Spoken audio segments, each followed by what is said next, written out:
it's like, wow, I could actually put my mind to it and get it done. I think it's something that, yes, some people see it as a coming of age thing, and I do, but it's something that I don't think maybe we give ourselves enough credit for.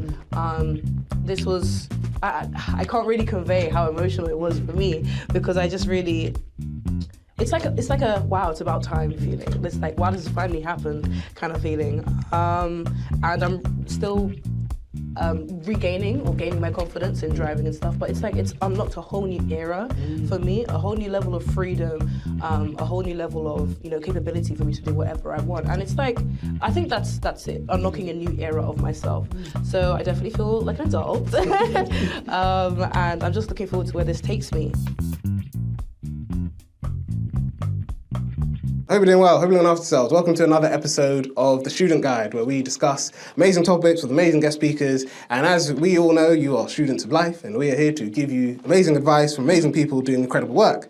As you know, I absolutely hate introductions, so I'm not going to do the introductions for our guests. As in typical fashion, I will let our guests introduce themselves. So, our guest for I think, if I have planned this right, this is halfway through season 8, which may sound casual for all of you guys, but this is an impressive feat for me because I've never recorded this far in advance, and I'm so proud of myself. But yes, could we know, we're halfway through the season, so you're a pinnacle moment in our audience. You're very welcome. Could we know a bit more about you and what you do? Yes, of course. Hi, everyone. My name is Nkeiru, or just Nkeiru for short. I'm Yoruba and Igbo, and British born and raised in London. What am I doing here? I'm the CEO and founder of Web3sy. We make Web3 easy, and we teach kids about emerging technologies such as quantum computing, AI, blockchain, through online after-school clubs, workshops, and a technical blog. Amongst that, I'm also working on a variety of other projects, my master's, I'm a full-time software engineer as well. So lots to talk about, and lots that's going on in my life. Love to keep myself busy. One thing I will say, it's not related to anything we're discussing today, but I love the elevator pitch, because it's perfect. And it's a great way to describe your business, which is a skill. It's something that if you're listening and you have a business, that would be our first advice for today's episode. But we're going to start off with our segment of 44 questions, which is brought by the amazing Amanda from 44 Words. She provides a question for our guest speakers to us to learn a bit more about them in a creative style. Okay. We're going to start off with one question, and if you allow it, we might go to two. But the first question is, how do you define success? Oh gosh, wow. That's a heavy first question. Crazily enough, someone asked me that today, and I was like, yeah, I don't know. So now I have to think about it. Okay, what was interesting about how they asked me today is they were asking this in the context of growing up in an African household. And I was like, for the longest time, success has been told to us to be, getting a really good job, having financial stability and security. And that's the mentality I took with me throughout secondary school, sixth form, and it's not until recently that I've had to ask myself, Nkeiru, are you happy? Are you successful? And I think success to me boils down to that long-term happiness. It boils down to not only that, but self-control as well. Happiness, a lot of people say that happiness isn't an emotion, it's like a choice. So sometimes you have to make conscious decisions. And what can help make conscious decisions is learning about yourself. So learning, who are you? What do I like? What are my morals? And also just like self-soothing. So I think when you employ all of those skills, you can really help yourself and the people around you. And I think TLDR. I think success is just being happy. For me, I'd be happy if, I climb either the corporate ladder or the ladder within my own business. That still counts. So, yeah, it boils down to happiness. Okay, thank you very much. And the next question is, what color would you use to describe your creativity? Teal. Because teal is my favorite color. And, okay, now to expand on that. If I were to make teal, I'd probably use colors blue and green. Blue is very calming. Green is also very chill. I'm thinking of stones like jade and stuff right now. But yeah, teal is really cool. Teal comes in lots of different shades. Some might call it green. But I don't know, I think it's just a calming color, but it's very strong as well. It's quite easy to identify. You kind of know what it is. It's like, wow, that's teal. So I don't know. I feel like, something bold. Yeah. Bold but calm. Bold but calm. That's amazing. And would you say that's a description of yourself? I think so, yeah. I'm actually not very calm. I'm actually not very calm, but I'm putting myself together for this podcast. Yeah. Thank you very much. We're going to get started with the first question, which is about your journey, essentially from being, your multifaceted journey. So what inspired you to create Web3sy, and why was it important to start with young learners, particularly aged from 8 to 15? Oh, okay. What inspired me? Okay, so growing up, I did a lot of tutoring as a part-time job. So I was always in like the education space. I was tutored myself, maths and English. And then on the flip side, I was also always interested in tech. My parents never allowed me to leave the house when I was younger. So I was always online playing games like virtual worlds and stuff. That got me interested in game development, which got me interested in web development, Ended up choosing computer science to study for my undergraduate. And so what Web3sy does is marries those two things. Marries the technical aspect and my love for tech and technology, as well as tutoring. So that's kind of the inspiration. But also when I was younger, there was no Web3sy. There was no resource pack or any body that would allow me as, let's say, a 13, 14-year-old to learn more about emerging technologies. Artificial intelligence didn't start this year. It was a thing back then as well, but it was very sci-fi-esque. Didn't really know too much about it, but I knew about it. And I was like, how do I get into this? And there just wasn't anything that was structured for someone of that age to consume, to learn more about it and to benefit from it. I feel like a lot of us are consumers and very few of us are actually able to create with these tools that are very widely accessible, but just maybe have a big learning curve. So the idea is, to answer the second question, to introduce these emerging technologies to kids or to people in general at a younger level, at a lower stage. Otherwise, some people may find their first touch point with these things at university level. So it's really interesting not only to consume these tools, but also know what they are, to know the dangers and the ethics and the effects of these things, and also how to use them to your advantage, because they are supposed to be tools for everyone. So that's the idea, that's the hope. Yeah. I mean, I know I said this when we had our catch up before the recording. But yeah, first of all, very impressive. I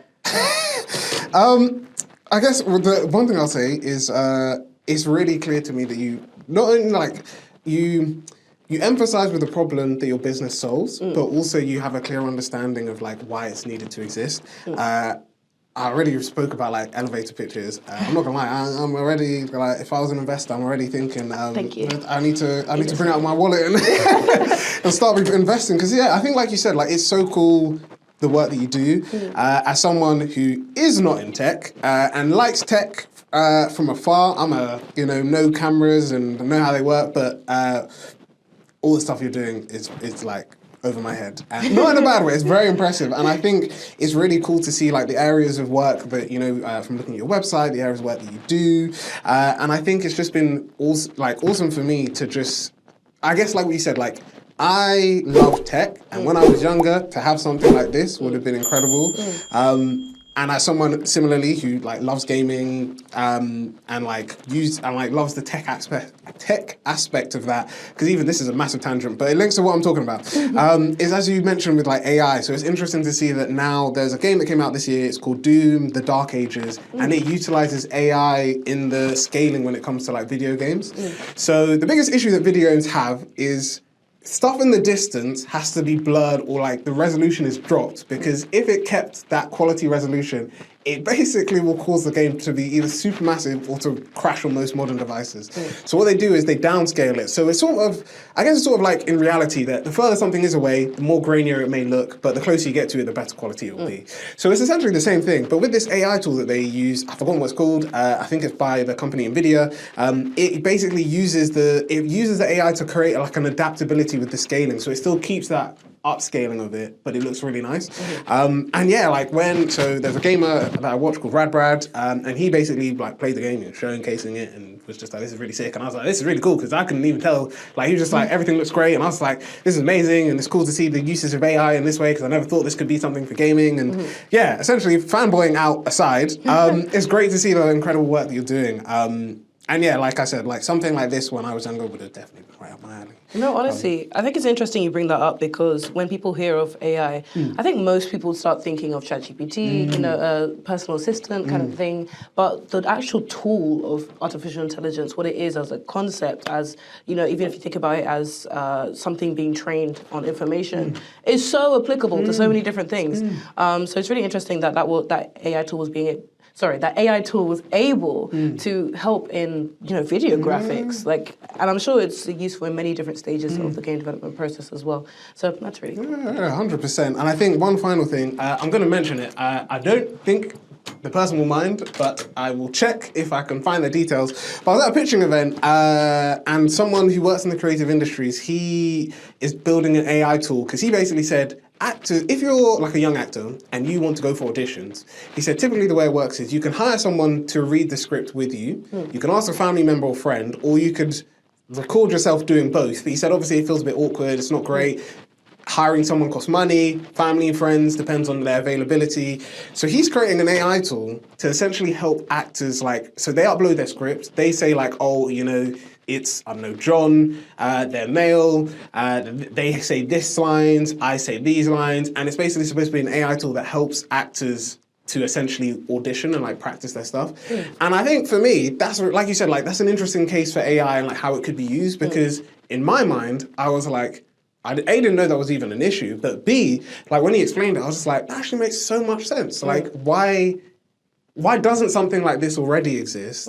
And if it does, because he mentioned as well, he does have competitors, but he said the main thing is it's not accessible. There's limits on the plans that you have, and they're very much for actors that can. I think he said for some of them it's very much if you want the best package, you have to be able to afford it. So for young actors who want to get into it, who maybe acting isn't something that they studied, it's they didn't go to drama school or whatever. He said it's limiting in that sense. So I think you said the usage of AI is really cool and what it can be used for. I feel like I've heard of that tool, or maybe seen some kind of trailer or just example use of it, or at least of the concept on Instagram. And I remember the comment section was quite interesting, because they were saying, they were basically talking about, okay, should or shouldn't you use family members for this thing? And there were loads of arguments for and against. So some would say, oh, family members, they might not have quite literally the talent. I'm sure it's very disconcerting when you're trying to ask someone to read lines to you and they're supposed to pretend to be another character, but they're really pulling you out of it because they're not quite there. But yeah, that's really interesting that you've brought that up now. But yeah, again, another really interesting application of AI. 100%. We're going to go on to the next question, which is all about inclusion through innovation. So how are you ensuring that children from underrepresented backgrounds get equitable access to deep tech education? So right now, Web3sy works with charities, and these charities will bring in cohorts of children. They usually work with other youth foundations and stuff. For example, we work with EYC, Eritrean Youth Center, which is just another, let's say, organization that looks for youth who may benefit from some of these opportunities. So, we would love to go to schools as well to, spread this information, but there are definitely people who kind of may not have access to this in any other capacity. So it's really nice and very rewarding to work with charities in examples like this, and we also work with businesses as well. But yeah, that's the idea. Yeah, that's really incredible, and I think, like you said there, it's great to see that you're supporting all these different communities that might not have access to deep tech education or even understand how to use these tools. But yeah, you're ensuring that everyone, I guess, is being included in the innovation of tech, where tech is going. So yeah, thank you. No, I definitely think it's super applicable to many, many people.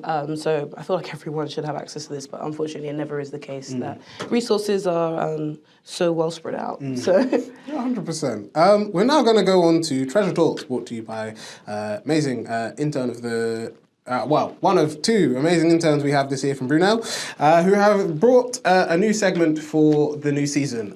So enough from me yapping on. I'm going to pass over to Nkeiru. So I'm going to hand over the bag and tip the button. There you go. Yeah. Could we know your treasured item and why you have selected this as the item that you want to discuss? I bought two. Ooh, because I mean they're kind You're of the the first person same. to bring. I'm happy. Two works. I'm happy. Okay. I'm excited to see both of them. Could I know what they are? Yes. So the first one is, let me find it. The first one is my car keys. Hey. Okay. Why is this a treasured item?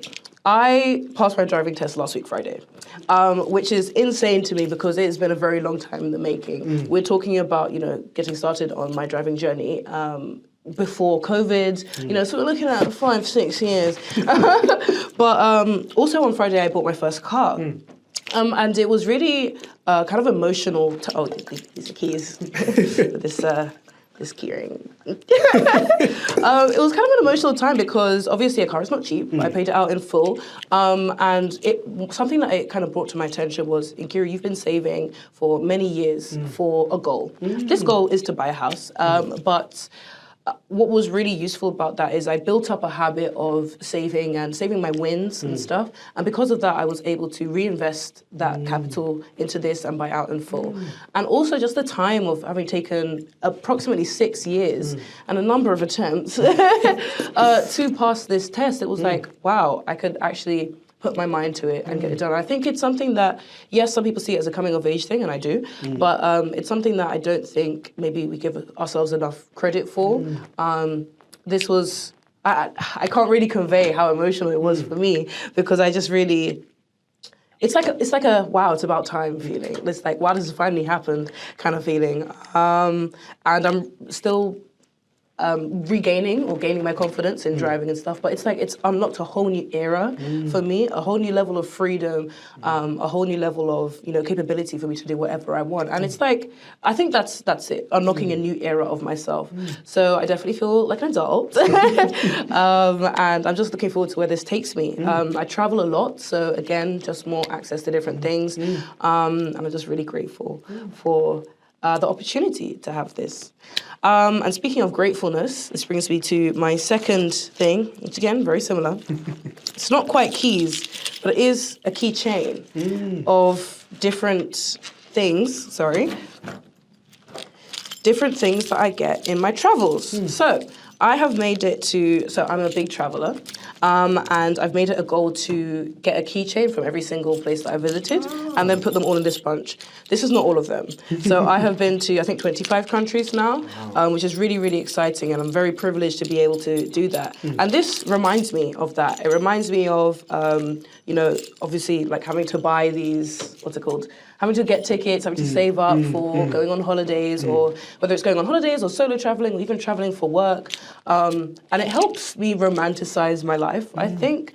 I'm not really the type of person who has like a super decorated room or anything. For me, I don't want to say this is enough because I'd like to have a super decorated room, but for me, this is a start. This is, me saying, oh wow, Nkeiru, you've made it here. Here's a little keepsake for that, because I also have a terrible memory. So on here, we have this little sequined thing from Kenya. Nice. This is from Amsterdam. I went there for a Web3 conference or React conference. I haven't been to Istanbul, so I don't know why this one's here. I think someone gave it to me. This is from Greece, Boston, Massachusetts. I did Camp America. Camp America was a really, really fun experience. Was able to, I think I went there as a coding counselor. There we go. So I was teaching the kids about HTML, Python, teaching them to make websites. This just says Africa in general. I'm not sure where I got it from, but I've been to a few different countries in Africa. That is not a country. Puerto Rico. Yeah, that's actually not many on here. I need to put all my other ones on there. But I tried to look for them this morning before I left. But I couldn't find many to add on to the keychain. That's all right. But yeah, I get them all separately. They're scattered all over my room. But yeah, I think it's just a way to remind myself, wow, Nkeiru, you've come this far. You're in a very privileged position remember that and make the most of that. And yeah, it's just a little thing I do. That's incredible. Have you been to every continent? I haven't been to Antarctica and I haven't been to Australia or Oceania. Yeah. My parents have been to Antarctica. That's pretty fun. That's pretty cool. Yeah, I mean, I think my mum might have been to every continent. Wow. But myself, not yet. Okay, it's coming. It's coming. This may be difficult to say. Okay. Do you have a favorite country that you've traveled to, and if so, which one? Oh my gosh. I loved India. Okay. I loved India a lot. I don't know, there was something about it. One of my takeaways from India is I love meat. I'm very carnivorous. Like, if I could just have meat every day, I would. So when my mum was like, Nkeiru, do you want to go to India? I was like, well, maybe. Because although it's like, it has an amazing, vibrant culture. I was just hyper aware of the cultural tradition of not eating beef, for example. So I, for some reason, just thought that it was only going to be vegetarian dishes all over the place. Very ignorant view. But you know, I went, and yes, there was a lot of vegetarian cuisine. But it was so good. Like, it was so good. So well seasoned. I love the people. They were extremely accommodating. Loved where we stayed. We visited many different places. Obviously the Taj Mahal, the Pink City, Rajasthan, and a few rural villages as well. Wow. And it was just really, really interesting and very, just really insightful to see how other people, you know, live, obviously. I think travel is the highest form of education. You just put yourself in people's shoes quite literally, and you're able to just experience things from their perspective. So I loved India for what it was. I also love hot countries, so hot countries, good food, good people. It was one of my favorite experiences. That's incredible. I don't know what you mean about like going to countries, travel being like a form of education. Because I know last year my sister and I went to Lisbon, and it wasn't timed. We literally like got there, went to like a local like shop, and they were just like, "Oh, are you coming to the festival today?" And we were just like, "What do you mean?" And they were just like, "Oh, so in Lisbon, I did not know this, but this is a true festival. It happens, I think, in either the first or second week of June." Everyone in each of the districts of Lisbon can essentially submit, I think it's an application, but they basically, a group of people will get married. It's a part to do with their saint. I forgot what the saint's name is, but there's a saint of Lisbon, and that saint, to celebrate him, they have like a whole day festival. So each district will do like their own thing. They do street parties, there's music, there's dancing. At the very end, they do a whole massive parade through the city centre, and it's like a lot. So each local schools will like design stuff. So each district will have like a school that will design like, I don't know, like whatever that district is known for. That's what they would design. I won't try and equate it to the bars in London because people may get at me if I say certain bars are known for certain things. But yeah, they do it like that. And then what happens is, as a part of the parade, I think it's 7 couples essentially get married all on the same day. Basically they're like the city celebrities, so they get paraded through the city like with like the mayor's there. They go through like it's the mayor, like all the official people, and then they go in like through the street with like the seven couples go through, and then the following morning they all get married at like this. I forgot what the church is called, but there's a big church in Lisbon. They all get married there. It's all like one service with all of these people. I don't know how big the church is to accommodate all of their family and friends, or if they have to limit it. Good point. But yeah, they literally bring them all there, and then yeah, literally they all get married on the same day. They get photos. But it's a yearly festival, so going there and like experiencing it, like we didn't plan to, but like the street party was great. Seeing the like actual like festival itself was really cool, and different schools. And literally, like we said, like we had no idea that this festival existed, and literally, if it wasn't for that person, we probably wouldn't have even known. That's so nice. Yeah, Again, a great example of just putting yourself in another person's shoes and culture and stuff. That sounds like it would have been a really good time. 100%. Before we move to the next question, I haven't asked, dream place to go to that you haven't been to yet? That I haven't been to yet. Okay. I've got 2. Go ahead. Okay, for opposite reasons, actually. Oh, okay. One is Romania. I believe it's quite cold there. Actually, I don't remember. But I'd like to go for the spa culture, relaxation, chillness, chill vibe.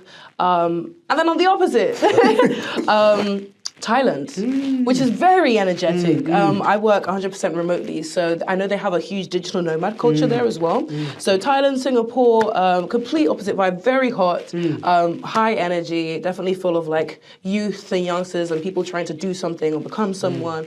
And I feel like that's where I'd really fit in. So 2 places, opposite reasons, but definitely places I'd love to go to. Incredible. Yeah, wonderful. Let's go on to the next question, which is building bridges in tech. So what advice would you give for students or young professionals looking to explore or maybe to even pivot into emerging tech spaces like AI or Web3? Ooh, okay. So, other than getting in touch with Web3sy, I think the biggest obstacle for these two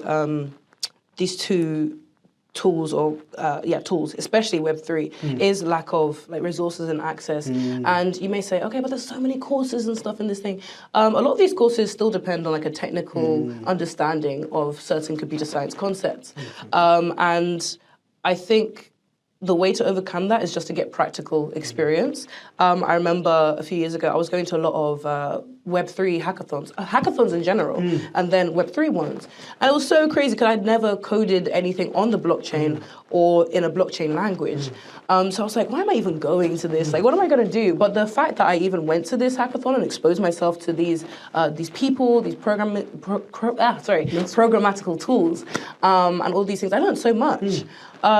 So I think getting yourself out there and trying to kind of ignore the obstacles, it's what's going to get you just enough knowledge to get your foot in the door. 100%. So practical things like these hackathons, maybe boot camps, practical projects, guided projects. I think those are really good ways to get your initial understanding because the theory can come later.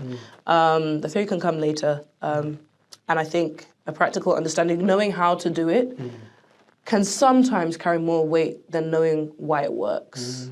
Sometimes, not always, but sometimes. No, that's really great. And yeah, that really links to our mic check, which is an interesting fact, figure, or story related to the topic of today. We have a report from Tech Nation/Tech UK's diversity report in 2023, which says that only 50% of the UK tech workforce are from BAME backgrounds, and women make up just 19% of the tech sector.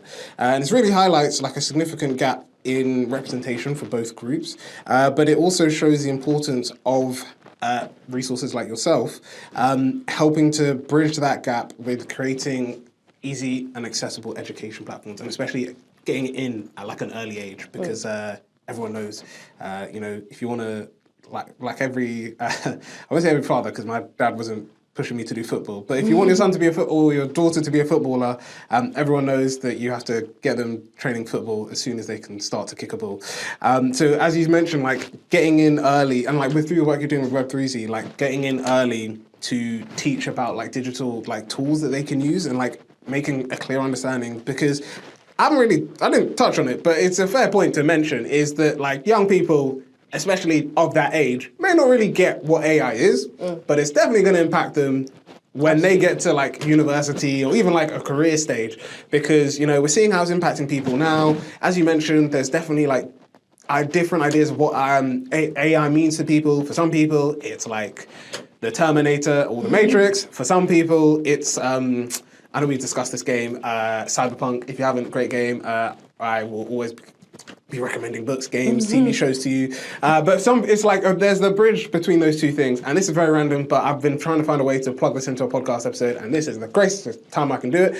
But if you watched the new Superman film, have you watched the new Superman? I haven't yet. Okay. No. It doesn't ruin the film, but it described James Gunn described Lex Luthor's relationship to Superman as, he said, the way Lex Luthor sees Superman is the way creatives see AI. And he said that Lex Luthor it's not that he, like, I guess, he necessarily hates Superman, but it's more like he's just like what Superman represents and what he essentially does as existing for humanity in the film. He's basically saying is putting us at a stage where we're like vulnerable. So he's like, all of you are just like, becoming lazy. You're like, oh, we don't need to worry because Superman's going to save us. There's actually, it's not in the film, but there's a wild comic book where literally Lex Luthor goes out of his way to basically force Superman to not be able to save someone, to basically prove a point that like there's an over-dependence of like people being like, oh my days, like I don't know, there's been an accident, Superman's gonna come and save them. He was just like, I'm gonna cause this, I'm then gonna distract Superman, and then he basically causes Superman to go somewhere else. The person's like, I think it's their brother, passes away, they end up hating Superman because of it. But yeah, that's what I mean, like, this man's level of pettiness is like, out of this world. Wow. But yeah, no, so as I mentioned, like with AI, I think sometimes people have that like fear. And I think, like you said, like addressing that at such a young age encourages people that it's not necessarily something to be bad.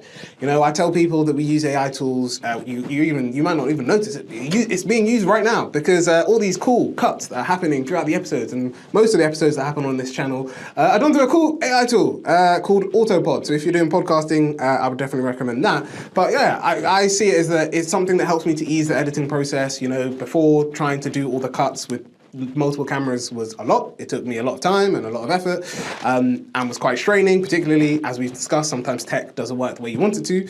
But having tools like Autopod makes the process like go from like several days to like hours. So I can, if I lock in, I can get, and especially with episodes that I'm in, I don't need to listen back and, you know, make sure I roughly know how the conversation goes. So I can just get episodes done in, I don't know, like have an episode, I think the quickest I did it was a 1 hour episode in maybe 30 minutes. Because Autopod just like cut it all up. I just got rid of the bits that it didn't need. But then by the time I like sent it over to the guest, like I did it in an evening. And the person was just like, I thought you told me it was going to take a week. I was like, yeah, but you know, it's all done. So yeah, I agree with you that having tools like that really helps to like address the process. And yeah, it's a good thing to be aware of. We've gone to the last question before we go to passing the mic, where you get to ask me a question or a series of questions about anything and everything. But looking to the future, what do you think the education system can learn from platforms like Web3sy when it comes to preparing students for tomorrow's careers? I think, okay, I know what I want to say, I just don't know how to say it. I think a lot of these tools that we say are kind of like tomorrow, they come up a lot faster than we think. As I mentioned, when I was younger, there wasn't a Web3sy. I knew about AI back then. Yes, I might have thought of it as robots, but I knew about the concept of AI. But that was only because I was interested in it, and I had so much time to spend at home online looking for things because I couldn't go out. Like, I was all in the tech space. So that's the only way I knew about it. And then fast forward maybe just under 10 years later, AI is now at our fingertips. I think the same can be said for a lot of technologies that are out there right now, including Web3, blockchain, quantum computing especially. These things have been out for years, for decades, especially in like the sense of quantum computing even. And it's only now that they're beginning to become commercialized. And when I say now, I mean now in the next few years, I'd say. I think what these institutions can learn is to not wait. I'm seeing like lots of AI courses coming out this year, last year, maybe the year before that. But there was so much time to discuss this, to get people up in it. You have companies looking for blockchain developers and paying them 6 figures at entry level because no one knows what blockchain is or how to use it. We could have started teaching that earlier. And yes, maybe there is a market in that for, you know, you want the people who know about it already, sure, fine. But there are many more people who can also benefit from this, whether that's in a personal context or a professional context. Like, okay, I know about blockchain now I can go and get a job in blockchain. Or maybe they want to use blockchain for their own startup or their own ideas, And I think unless people know about these tools earlier, we're not going to get innovation. And what innovation is basically education being passed down and people coming up with new ideas. But if the education is not being passed down, we're not learning anything new. We're just using the information that we have already, and it's just less likely that we have that spark of an idea. So I think to foster curiosity and creativity in kids, we need to teach them things that they don't already know. And usually that is things like, you know, these emerging technologies. Even if let's dial it back a bit. As you're entering maybe year 7, you probably don't know how to cook at home. But classes like food tech introduce you on ways to make shepherd's pie or something. They teach you how to use an oven. That's new, that's novel, and for the most part, you've probably remembered how to turn on a generic oven from back in year 7 or 8. Yeah. Because it was so new, we now know, okay, yeah, I can turn on an oven, and I can also make a cake, actually. I don't always have to look at a recipe book to be like, oh yeah, this probably needs 180 degrees. I've learned, I've developed, I've worked on that skill of cooking, And I think it's the exact same when it comes to teaching about tech. So yeah, unless people start learning about what's already out there, they're not going to know what's out there. Like, you don't know what you don't know kind of thing. Yeah, man. Like I said, I'm learning a lot in this episode and feeling more inspired by the moment. But thank you for that. And I think, like you said at the end, you don't know what you don't know. So yeah, this is your opportunity. We will be saying how you can find out more about Web3sy and connect with some of their events, whether you're a school, whether you're an investor, whether you're a charity. This is your opportunity. There will be an opportunity for you to find out more information in just a minute. But we will be going on to our next segment, which is passing the mic. So as I always joke, I'm not physically passing the mic, but instead, Nkeiru, what is the question or questions you'd like to ask me? Anything and everything. The floor is yours. Okay. There's 2. Okay. I'm going to start with my superficial one. Okay. Which is, where did you get your necklace? Where did I've been, I just love it. It's like 2 things that also mean a lot to me as well, 2 icons. So tell me more about it. I honestly, so I know the African so actually let me go back. Bit of context is they're actually 2 separate necklaces. Okay. So the Africa part was the shop is closed, but I will shout out another shop that does it. They were on the program that I support. They're called Isura, a Nigerian-owned jewelry brand. I don't have it on, but I, funnily enough, wear it all the time. And now realizing I should have worn it today because actually I had both my podcast recordings today were both with Nigerians. But they have a Nigeria one. So the one that they have in Nigeria, it's got the 3 rivers on it, and it's got like different like etchings of different cities in Nigeria. So it's got like Abuja, it's got Kano, and it's got like, I think maybe one more. But then there's also one with all the like different states in Nigeria. So the company that does this unfortunately is shut. But I would say Isura, if you want like a hollowed out Africa, they also do African necklaces as well. Sorry, not necklaces, earrings, and I think a ring. But they also do stuff. They also have their own like crosses and Mary pendants. My sister has a Mary pendant as well.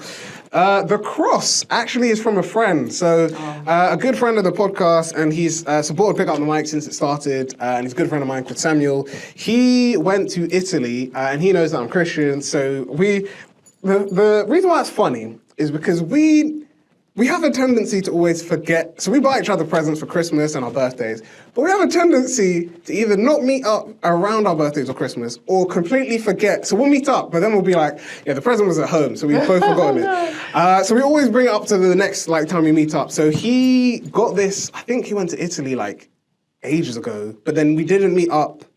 I think he wanted to give this to me as my birthday with a book. So he got me a book, got me this, and then like he was just like, yeah, like this is your gift. And I was like, thank you so much.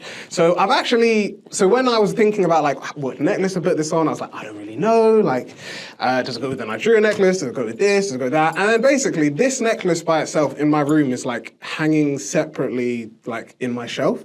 So I was like, well, this is gold. Like, let's put them together. And like you said, they're both very much important aspects to me. And I would say encompass me like who I am as an individual.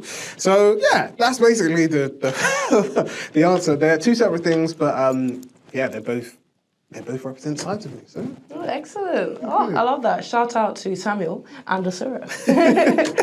And your second question that you wanted to ask. My second question. So you mentioned earlier that you're not not that you're not technical, but that you're not in the tech space or you're not up to date. So what is the kind of latest thing that you've heard that you're interested in? Ooh. It can be technical in any aspect. It doesn't have to be like deeply technical, but even it's just a concept or a tool or some kind of news thing. It might even be fake news. But what is something that you think is on the horizon that you're excited about? Ooh. That's a good question. That's very good. I have not been asked this before. This is a good question. Okay, I'm gonna go with 3. Ooh, okay. One is, so you won't be able to see it because it's one of the cameras, but so the camera that is recording Nkeiru is called the DJI Osmo Pocket 3. It's run by a company called DJI. this camera company I love because they are about longevity. So this camera came out, I think, I couldn't even tell you the year, maybe like 2022 or 2021, but they basically update it for like a long, like repeatedly. And what's really cool with it is this camera, so like the biggest difference between the second one and the third one is this can go to 4K. So a lot of people have been saying, oh, you know, when is the number 4 going to come out? What's the number 4 going to do? Some people have said maybe it's going to do like this one tracks, but like I think they were saying like maybe it's going to allow you to like plug it into like switchboards, so you can do like, you know, someone remotely who's recording can do like auto cuts of it. Some people are thinking, you know, it might, I don't know, like maybe record it. This is in 4K. Some people are thinking it might do 8K.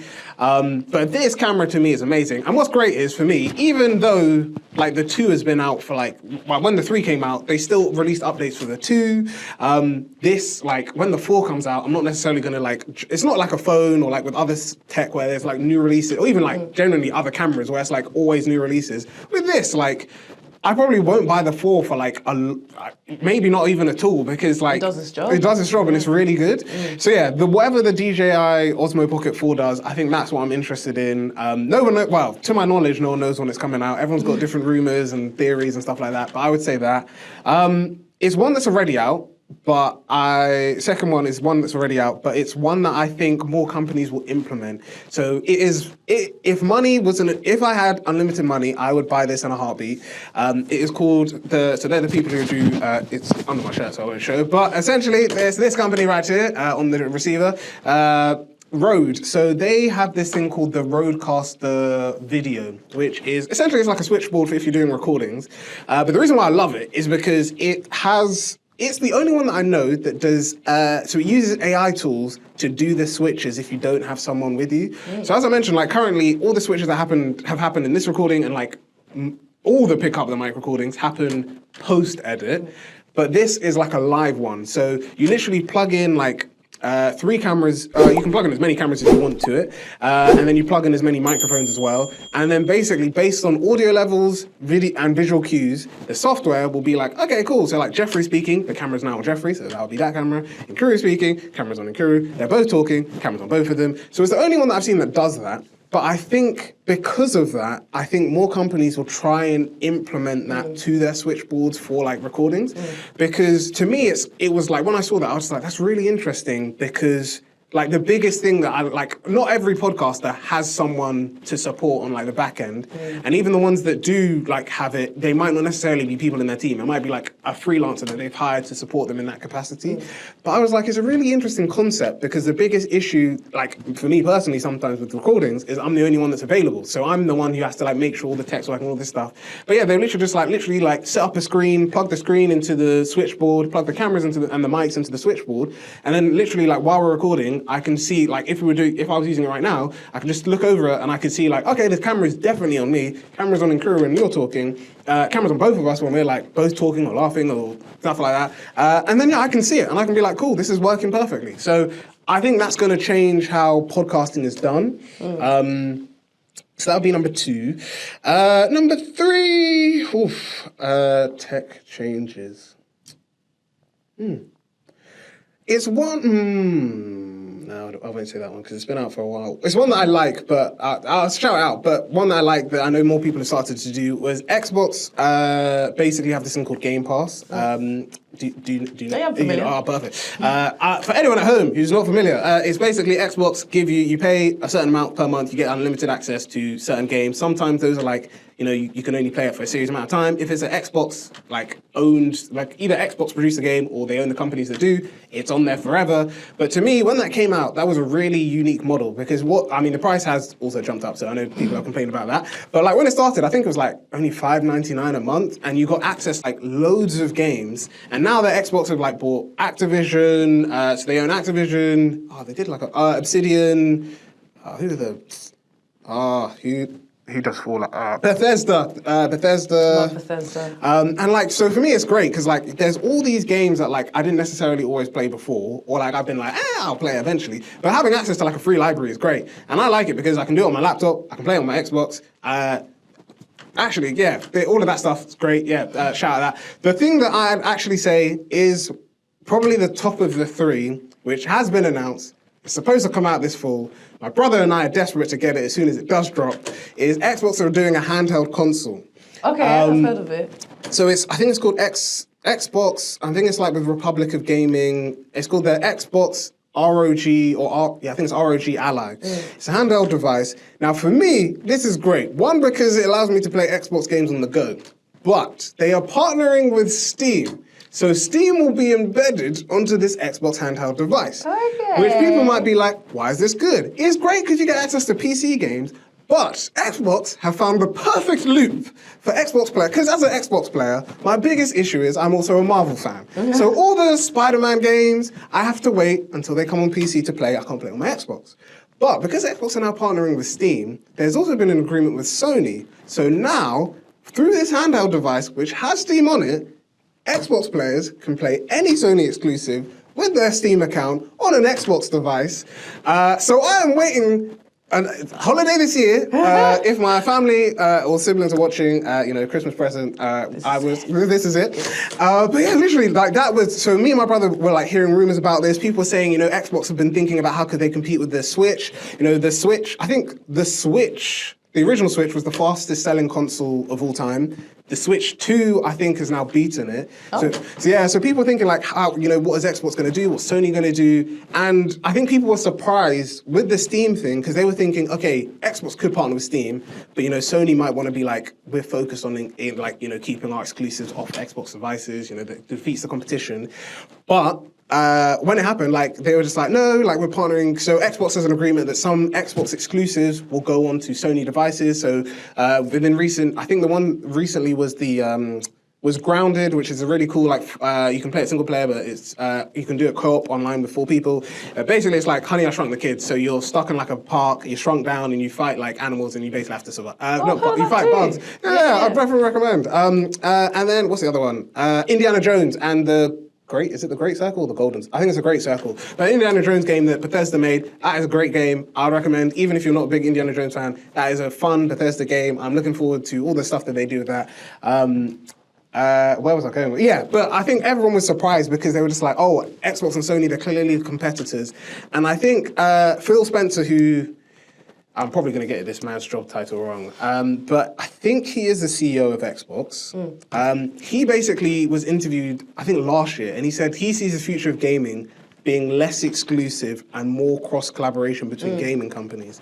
And I think this was a clear example of how it's going to work. Now, I know there have been some people who do, gaming influencers who've joked that, this is also, getting Nintendo to think about, what do we do?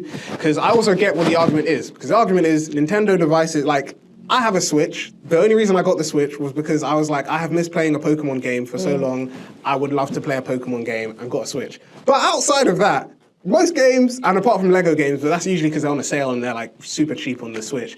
I don't play I'm playing either on my Xbox, PC, or my laptop.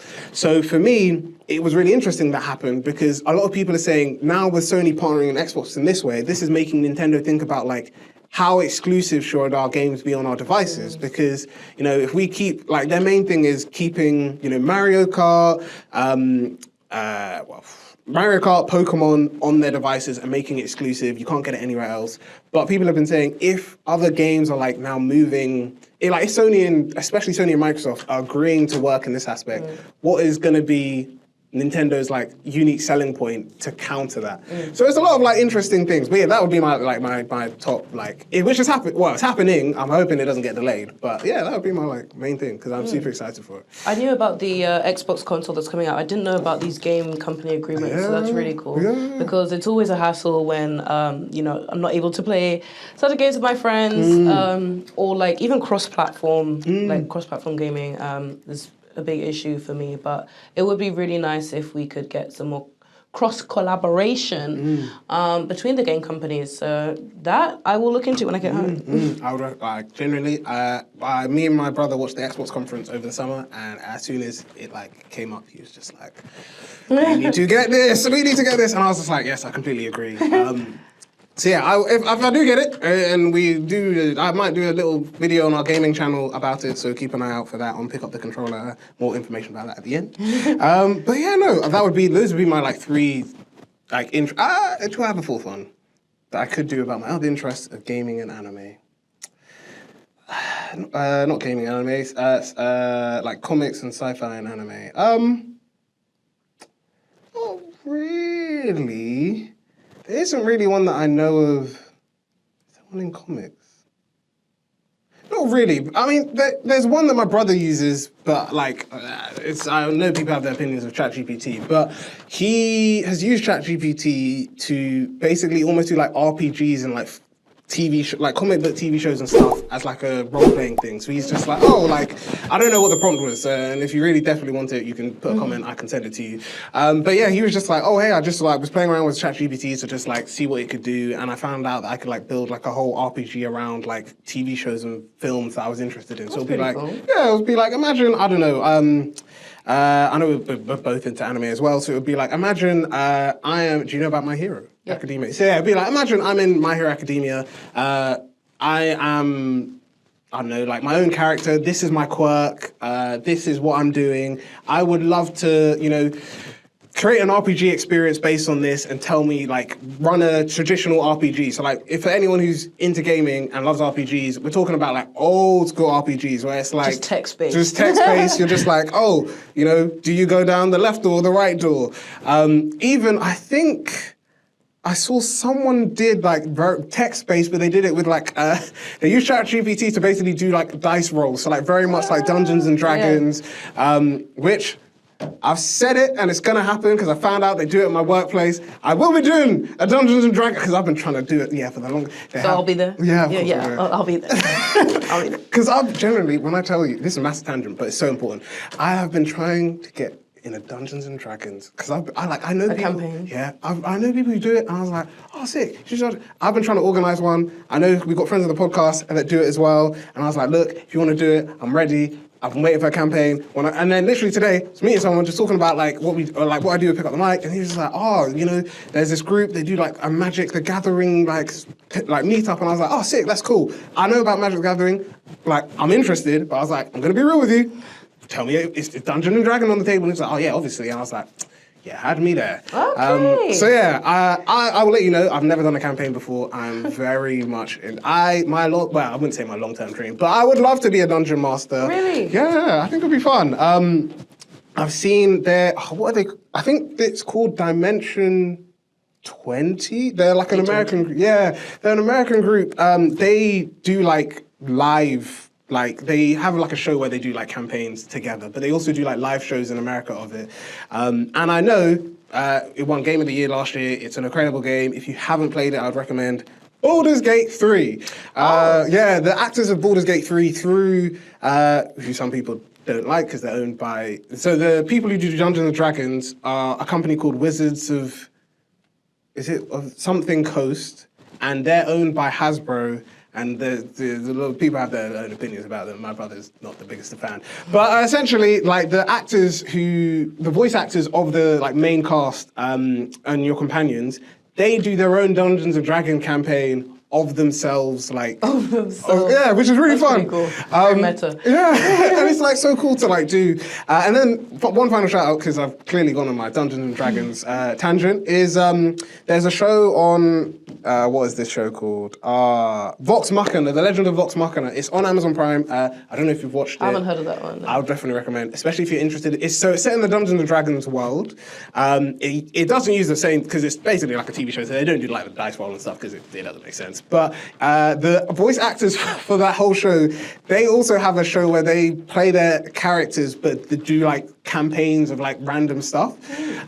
So for me, it's really funny to like see, because it's like, oh, hey, look, this is like, I guess people who, you know, some of them like didn't know about Dungeons and Dragons before, some of them did, but they're like bring everyone together and they're like doing Dungeons and Dragons like together as a group. And then one final thing, because this just came into my head when I was talking about it, is I haven't watched this podcast. I recommend, if you don't know about Dungeons and Dragons or you're interested, I won't do it because I don't remember how the person did it. And to be fair, I think she did it better than I did. But if you've ever watched Daredevil, whether it's Daredevil Born Again or the original like 3 series on Netflix, the person, I've forgotten, I think her name is, I know her first name is Deborah, but the person who plays Karen in it, so Daredevil's love interest from definitely at least the first 2 seasons. She is a massive Dungeons and Dragons fan, and with the guy, I think his name is John Barenthal, who plays the Punisher. So he was just like, so he has a podcast. She came onto his podcast. She was like, oh, do you know about Dungeons and Dragons? And he was just like, heard of it. I don't really know. I've never played it. And she was like, we can literally play it right now. So she even shows like how conversationally like you can have it. So she set the tone. She was just like, imagine, you know, like, what do you want to be? Do you want to be a warrior, a mage, a rogue? And she's like, imagine you walked into an area. Do you go left or right, this and that? And it was interesting because like she basically was saying like you don't need to have like a book and all of this stuff. You can literally just have in a conversation do a Dungeons and Dragons. That sounds interesting. I don't remember what his podcast is called, but if you type in like, even if I'm pretty sure if you put like John Barenthal Dungeons and Dragons and her name, it should appear with the clip. But yeah, that is my long tangent done. But yeah, those would be my tech things that I'm interested in that are coming in the future. Yeah. That's so cool. Well, many things to unpack there. And I suppose the industry, especially for the first two, is centered definitely around, you know, content creation and stuff. So not what I was expecting, but also, you know, it wouldn't be because we work in 2 different areas. So yeah, that's really cool. It's insightful for me to know what's kind of coming out in those fields as well. So cool, thank you for sharing. No, you're very welcome. Any other questions or? No, but I think whilst you were talking, I was also thinking, you know, how would I answer that question? What am I looking for? Yes, please. And I think from time to time, I'm definitely like asking myself, Nkeiru, would you or would you not get a Neuralink? Like, would you or would you not allow this chip to be installed in your brain? You know, they can give all the privacy policies they want to, but what's the reality of it going to be? And, you know, it's obviously been trialed on humans already, but, you know, not long enough for us to find, you know, short-term and long-term effects of that. You know, I think you can read dreams. Now I'm not sure if I'm still talking about Neuralink, but I'm still definitely talking about biotechnology in general. And it's just really interesting to see how far biotechnology goes. You know, you have people controlling computer mice with their brain waves. Like, this is so cool. And then even for people who, you know, that kind of technology is very useful for people who have lost motor functionality. But even for people who have not had that issue, even like these AI sunglasses, AI glasses and stuff, bringing this technology to the average consumer, it's like, wow, there's so much to unpack here because there's also an ethical question here. If you can just record anything that you're seeing, you can record everything that you're seeing. So that's kind of crazy. So you have like things around consent and stuff and what you do with these materials. So much to see. So, like, our world is really changing whether we like it or not, which I think is another reason why people should really learn about these emerging technologies and how others are using them. Unfortunately, it comes to a stage where you can no longer run away from using them because otherwise the world will evolve without you. 100%. So, yeah, just an interesting tidbit. I think that's what I'm battling with, that idea. No, I think that's fair. I think, like you said, like, and it's interesting because someone... I don't know, I remember where I saw it, but people always talk about like how also like TV shows and films also influence that conversation about like, especially when it comes to stuff like the Neuralink, because you've got, I'm trying to think, there was actually a Black Mirror episode about, I forgot which episode it is, and I forgot which season, but there was one about like someone getting, I don't think it was the Neuralink, but it was like a game, so it's supposed to be like a fun little whack-a-mole game that's someone like so he gets a chip installed on his head so he can see like what happens, and then it turns into like a whole thing, like a horror thing in typical Black Mirror fashion. But yeah, it's like interesting conversations on that. Then you've got things like games as well. So like a perfect example is well, maybe not. It's not a chip because they're basically mostly. I'm going back to Cyberpunk, as you can tell. I'm a massive fan. But even like that, so like my brother was saying, it was interesting to see how, you know, in their universe, you know. Like you said, with like recording, so phones basically don't exist. If you want to call someone, you literally have a neural link like plugged into, like you've got a chip in your brain essentially. So you just basically go through it in your head. And you're just like if I was going to say call Nkeiru, I'd just like think about it and it will start calling you. And then I can basically decide if you can see what I see or if I just like, if we're just speaking on the phone. There's also a conversation, like in Cyberpunk, they have shards, so they use that to like contain data. So if you're looking to, like scan a computer or whatever, like you just use a shard. Even like the way that they're like, it's interesting in that world, like, and I think that was what someone says in the game. It's interesting that like most people in that world, apart from, what is that group called? There is a group that basically doesn't have a lot of tech, but most people in that world have implemented tech into them to the point where like some people are more tech than human. And there's a really interesting concept in that universe, which is called cyberpsychosis. So it's essentially, they don't really know like what causes it. There isn't like a direct cause, but the belief is it's a mix between like external pressures, so like someone who's living in like a high stressful environment, and then it's also a mix of of like too much, like they say chrome, but essentially it's like too much like cybernetics on their body, and that causes people to basically like lose all control. They basically, it's almost like they become like violent people. It's hard to talk to them, and yeah, in the game, like you don't really get to like. What's the word I'm looking for? You don't really get to talk, like you don't really get to learn more, like you learn bits about it, but there's never like a conclusion that's found out to what causes it. But it's interesting to see like stuff like that, because obviously like people are saying, you know, it'd be cool to be able to like, you know, if you have cybernetic arms, you can like lift stuff, or you can like, you know, integrate with tech, do all these cool things. And then yeah, one final thing from Cyberpunk that's quite interesting, which I thought of, and it's now literally just left my mind, was, it was to do, we were talking about the tech, chroming up, scanning. I've now forgotten. I've forgotten. If it comes to me, I'll let you guys know. But I think, like you said, like the implementation of tech into like people is interesting. That conversation. I do think so. But I do think you're right. I think it is interesting to see, especially how biotech has changed, like over, like even like I guess between like. Let's even talk like 90s or 80s to now. Like it's been wild to see how tech has changed. And it'll be interesting to see the future. I now remember, I got there in the end. It was actually linking to what we were talking about AI. I'm not saying this, and like with full warning, this is not me saying this is what's going to happen with AI. So please do not assume that Cyberpunk is writing the future. But they have a really interesting concept. So I think funnily enough, I think it was in 2030. They basically, they had the internet, well, they still technically do, but then they were using AI. The AI basically became self-aware and started to essentially hack and attack people. So what this organization called Netwatch, what they do is they create, essentially, they cordon off the internet, and it's basically like think of it like there's a wall that basically keeps all the AI out, and essentially their job, Netwatch's job, even though they're also morally a bit questionable and kind of corrupt, is their job is to ensure that like the AI doesn't come and attack, because like when they basically were running free, like they were causing like power outages, they were basically like hacking people's cybernetics, causing them to then get cyberpsychosis, all of these things. So it's really interesting in that universe because they talk about like how AI get to interact with some, like the way even like the characters like fear it so much in that universe, and you do interact with some, and it's basically the barrier is called the black wall, and the black wall basically stops the AI from coming through. But then it's also interesting because the AI are becoming like, they essentially know about it, and you meet one of these agents from Netwatch, and they say like, yeah, we like repeatedly these AI trying to come back through the internet and like access all this stuff. So even like I guess people see that and they're just like, that's what AI is basically like. That's the road we're going down. Wow. And I don't necessarily think that is the case, but I think it's really interesting.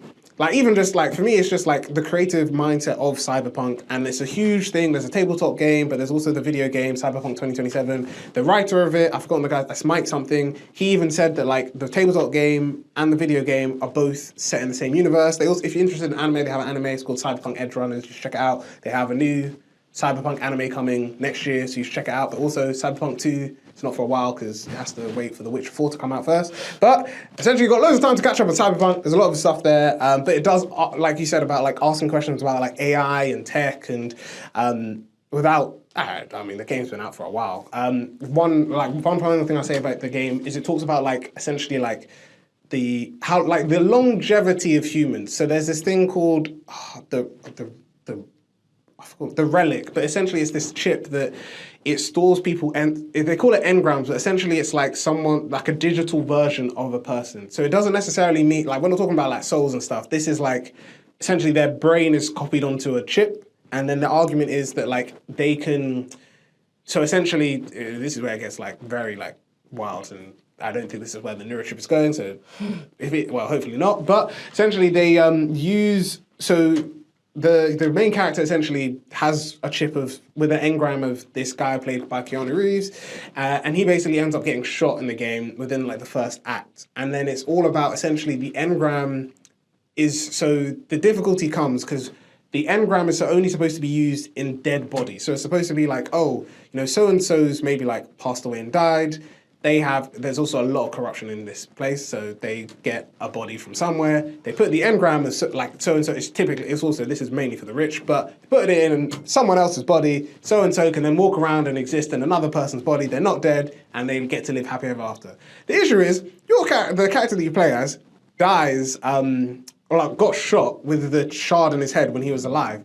So the character that you play as comes back to life, but the difficulty is your character... The engram of the shard that your character's got also gets activated.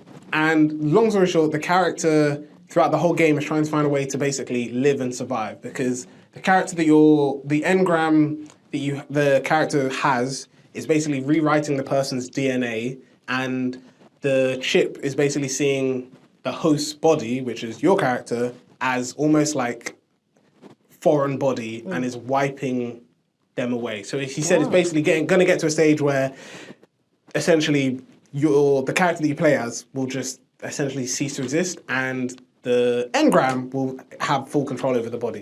And it's a really interesting story. Is that the plot of... Yeah, the plot of Cyberpunk. So the whole plot is like, you have to find a way to survive. I'll be honest, they haven't confirmed a true ending, and there's multiple endings, and that's a whole separate conversation for another day. Because I've played Cyberpunk, but that's not what I got from it. I love Cyberpunk because of the futuristic concepts that are inside of it. So when I was playing, it was just like, wow, oh my gosh, this is so cool. Wow, what an interesting way to do this. But I don't think I paid attention to the story much. So I think I might have to go back into it. I'd recommend. Yeah. They also have, they added an expansion called Phantom Liberty. It's got Idris Elba in it, which is always fun. But it is really good. It adds like a thriller aspect. And it also touches, actually on, I won't spoil that, but it touches on the AI elements that we discussed. And there's a lot of, as a game, like you said, like I think tech-wise, it's very much like, it's a beautiful game. It looks very like I said, like the way, it builds like basically a technological city of the future is amazing. But yeah, it's just like the topics that it touches on is very interesting, and it goes into like, yeah, that game, like, it's one of those things where like in the moment, there's certain things that happen, especially in like some side quests. As a guy who like doesn't always do side quests in games because sometimes they're a bit too much, I'd recommend, there's a whole subplot line of essentially the possibility of a mayor, I can't even say the word. Basically, someone going to be mayor. I can't say mayoral. Mayoral? I think, but yeah, you basically goes into a whole subplot of how you found out that the new mayor who's basically gets elected, the previous one was killed. You then find out that someone essentially does some stuff to cause the assassination of the previous mayor. And then, through investigating stuff, you find out that someone has been working to influence and control the minds of the existing mayor and his wife. Now, so these are, I won't say what this could mean, but it's never, that's one thing, I wouldn't say I didn't like, it's one thing I'm excited about the second game. A lot of this stuff isn't answered in this game. So there's a lot of stuff left to, but yeah, I would say, yeah, it's fun. Okay. But yeah, no, thank you very much. I'm always happy to talk about Cyberpunk, and I know I will keep on going. But we're going to go on to the next segment, which is MC of the Month, our organizational individual relation related to the conversation we're talking about. And today's one is coding black females.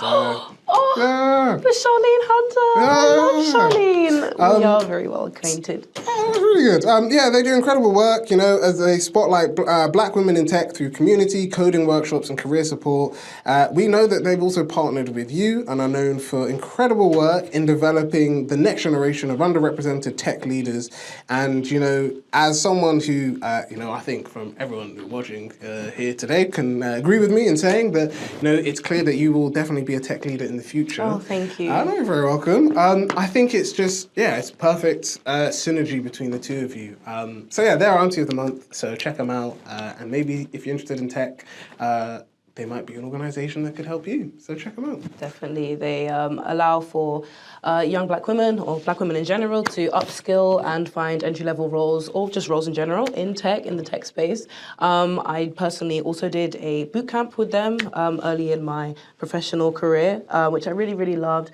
It was excellent, and I've ever since been in the ecosystem. So big thank you to Coding Black Females, Charlene, and the team as well. Perfect, cool. But we've now come to the very end of the not just yet. The second last segment before you go to the outro, which is our takeaway segment. I'm going to stop that joke because we will get a takeaway. We will get a sponsor, Deliveroo, Uber Eats, whoever. It's coming. But as we wait for that, we're now just delivering messages for you to go home with. Nkeiru, it's been amazing speaking to you. Honestly, it's been great. It's been truly inspiring. You do incredible work. Thank you. And as we've discussed before, it's another gamer. I actually can't believe I didn't say this. You have a YouTube channel as well. Oh.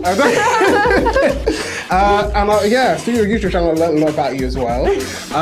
But yeah, you do incredible work, and I think everyone listening or watching can agree that there's a lot we've discussed. And aside from keeping an eye, signing up for your services and events, and also playing Cyberpunk and keeping an eye on the tech space as a whole, what would you say is one message people should go home with today? Okay, I was thinking about this, and I don't want it to be something cliche, but I think the general message will be, if you have something that you want to do, I don't want to say just do it, but it's really that simple. I think a lot of things that have ever held me back in some of the projects I've been interested in are not having enough money or startup capital to do it, not having the time, not having the resources. But something a quote that I came across recently is, the time will pass anyway. I remember when I was deciding, do I want to get a master's in cybersecurity? It's going to take so long, it'll be 2 years. The time will pass anyway. I'll either have the degree in 2 years or I won't. I'll still be here in 2 years, with or without the degree. So I think that's what's kind of got me through a lot of different things. Sometimes I'm like, I think I need a holiday this year. I really need to do something to reground myself. The time will pass anyway. I can either have another one of these keys by the end of the year or not, a whole new set of experiences or not. And that's the mentality that kind of even got me through years and years and years of my driving lessons and stuff like that. For example, it's so applicable to everything. The time will pass anyway. So a lot of people say that the key to success is consistency or, really high quality stuff. I think just as long as you get started, it will come to you. You'll find your momentum. And I think it's very easy to look at other people and be like, they're going faster or they're going harder or, they have more success, they've got more to show for what they've done. But I think just get started, and I think it's something that I have to kind of do as well. I'm trying to get back into my content creation bag with my YouTube channel that Jeffrey has exposed or just on Instagram and stuff. And I'm always looking at other people wow, their videos are so clean, or just different things, and I think I just need to get into it. I really just need to kind of hit the ground running because the time will pass anyway, and I will either have done it or not. So think about it. Where would you like to see yourself in a week's time? You can say, okay, I'm going to post this today, I'm going to do this today, I'm going to send that today. The time is going to pass anyway. Will you or will you not have sent it, have done it, have delivered it? I think that's what people, or you may need to ask yourself. If there's something that you want to do in the near future. Good luck. And hopefully if it does work out, definitely reach out to pick up the mic and myself. Thank you very much. And yeah, that's it. Thank you very much. Like I said, absolute pleasure. Learned a lot. Felt very inspired. Have many follow-up questions that I'll be asking off camera. But I think before we end, this is an opportunity to give a plug into anything. How can people connect with you? I'll be honest, as I've mentioned to all our guests this season, we have a lot of episodes. We have gone further ahead in planning content than I'm used to. So this may come out in 2026, potentially. Oh my God. So if there stuff next year that you've got people to be excited for and you want to sort of like put on their radars? But yeah, how can people connect with you? And how can people connect with you? Web3sy, yeah. Okay, first of all, I'll be back. So don't you worry about that. Second of all, okay, so let's start with Web3sy. If you know anyone between the ages of 8 to 15 who you would like to kickstart their tech journey, you can find Web3sy on Instagram, YouTube, as well as the website, our website, sorry, and that's http://web3sy.com. Web3sy is spelled WEB3SY, Web3sy. If you think you're going to forget that, just remember Web3, easy. So there's that. And if you'd like to get in contact with myself, my handle on most social media is Nkeiru, Nkeiru, because I'm different. But I'm sure if you search up my name, maybe in a search engine or on LinkedIn, you will find me. On LinkedIn, I'm at Nkeiru. And what else? Yeah, YouTube, Instagram. Not really on TikTok, but I don't know, maybe when I'm in my content creation bag, I will be there, especially by 2026. And yeah, so please just find me anywhere. I also have my personal website, nkeiruka.com, nkeiruka.com, which is kind of just an overview of everything that I do. But yeah, this has been amazing. Thank you so much for giving me a platform to chat with you. And I'm really looking forward to hearing everyone's success stories, and I'm almost their stories, so send them regardless. And I hope to hear from everyone soon. Thank you, and thank you to you, our wonderful audience, for coming back. Like, comment, subscribe is always appreciated. If you want to keep an eye out on all the other stuff coming your way from Pick Up the Mic, then make sure you either sign up to our newsletters on our website to get our monthly newsletter, which is called the Mic Drop, or you can check out our LinkedIn one, Picking Up the Mic, which is a weekly newsletter that comes out with funding opportunities, events, jobs, anything and everything that we're doing, and how you can sort of get involved and develop and grow yourself. If you also want to support us, we can't do this without all your incredible support. You can check out our 3 links of donation, which is buy me a coffee. So instead of paying for 1 coffee a month, you could give us 4. I don't know what coffee's getting more and more expensive. So essentially, where you're buying your coffee from, instead of putting money there, you can sign up to our Buy Me a Coffee and donate the measly price of 1 coffee a month to join our page. To get exclusive access to content and early access to videos, discounts at events, and of course discounts on our merch. You can also check out our Patreon page, linked down in the description below, and you can check out our YouTube channel membership, also linked down below. If you want to, get involved with some of our other content channels as well, as you know, I have mentioned, funnily enough, probably all 4 of them in some aspects in this conversation. There's Senseis of Anime for our anime fans out there, Pick Up the Controller for our gaming fans out there, and the 2 Maces with Joshua and Morgan, who at this time of recording, they have been very busy in their own personal stuff, but they have confirmed that the next few weeks in August, they will be recording. They will be hitting the ground running, so you can expect discussions on the new Superman film, Fantastic Four, the state of Marvel, what's happening next with with House of the Dragon, not Game of Thrones, Rings of Power, discussing that, the new June film. I can't think of more sci-fi stuff at this moment, but all of it they will be discussing and more, so make sure you're subscribed to that. And yeah, finally, as I mentioned, if this does come out in 2026, I've mentioned it in a few episodes already, and I'm hoping I've already done at least one of these, I have committed to doing at least one event or workshop or something from Pick Up the Mic for the community across the whole year. Whether that is in person, online, for a big community, for a big number of people, for a smaller number of people, there will be one thing from Pick Up the Mic across all 12 months, I'm about to say 4, but that's not correct, all 12 months of 2026. We also, I might as well say this now, we'll be celebrating 5 years of Pick Up the Mic, which is wild to think of, but yeah, 5 years is wild. Congratulations. Thank you so much. I'm currently deep in planning mode of how, I have ideas for how this could work. I just need to see what the team think and confirm those. But yes, there'll be more stuff coming your way, and we will continue to have our regular events of our Women's History Month panel, our Black History Month panel, more networking events, more collaborations, but most importantly, which is funnily enough from an elevator pitch conversation I had earlier this week with some of my colleagues about how to describe the work that you do. And I say that what we do here is we're connecting people to people. So we'll be doing more of that through content, more podcast channels, interviews, all of this fun stuff. So subscribe to the channel, subscribe to our newsletter, stay in the community. But yeah, I've been yamming on for too long. We're going to close this chapter of the Student Guide. Thank you so much for coming. We'll see you all in the next episode with a new chapter, new guests, but most importantly, an amazing conversation. So bye from us here. Have a great day, and we'll see you all in the next episode.